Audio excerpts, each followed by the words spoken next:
cette vaccination et permettre de répondre aux besoins du terrain.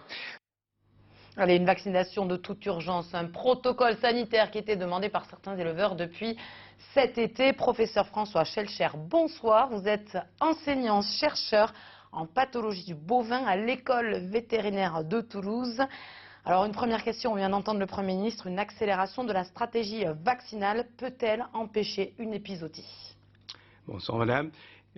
Oui, parce que c'est un vaccin qui a déjà été très utilisé, dont on connaît bien les caractéristiques et qui présente une grande efficacité avec une innocuité tout à fait satisfaisante. Donc il y a très peu d'effets indésirables.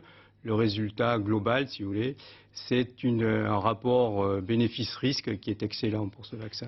La problématique, c'est les délais, 21 jours, c'est ça, avant le début de la vaccination et son effet? C'est ça, l'efficacité est complète au bout de 3 à 4 semaines. Alors un autre défi attend les vétérinaires et cette vaccination, ça va être 600 000 à 1 million de bovins, on ne se rend pas bien compte, mais combien de temps cela va prendre pour vacciner tout le cheptel? Ça ne va pas se faire en un jour, il faudra plusieurs semaines, peut-être plusieurs mois, en fonction de l'investissement de chacun. Et puis aussi, bien entendu... On a les moyens de vacciner autant de bovins en si peu de temps? On peut vacciner autant de bovins, mais ça prendra plusieurs semaines de toute façon. Et ça démarrera réellement en dehors des zones qui à l'heure actuelle sont les plus concernées, c'est-à-dire les zones réglementées, ce qu'on appelle les zones réglementées. Ça démarrera très probablement tout début janvier.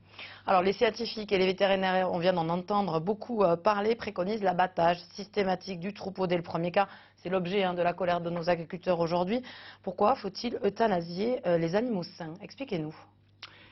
Parce que les animaux sont apparemment sains, mais une bonne partie d'entre eux, en fait, est infectée et donc peut servir de réservoir au vecteur qui transmet le virus à d'autres bovins.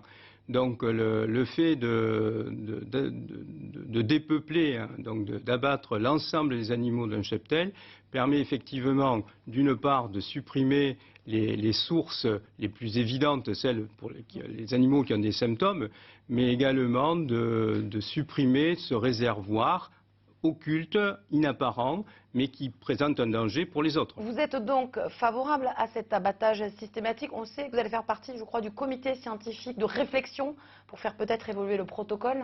Ce soir, vous êtes toujours... C'est une mesure qui est maximaliste, mais qui a déjà... Et qui est très contestée, on le voit, qui est sur le terrain. Qui mérite d'être discutée, qui mérite probablement d'être amendée, et surtout, avec la particularité que l'on va développer maintenant, qui est cette vaccination beaucoup plus large. Donc l'ensemble des mesures de maîtrise repose en fait sur l'addition de plusieurs techniques. Mais un protocole qui pourrait évoluer. Un protocole qui pourrait évoluer. Très rapidement, quand? Ça, je ne peux pas vous le dire. Simplement, c'est l'objet des discussions qu'il va y avoir au sein de ce comité dont vous avez fait état tout à l'heure.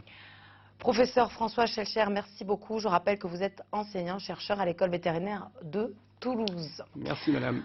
En tout cas, cette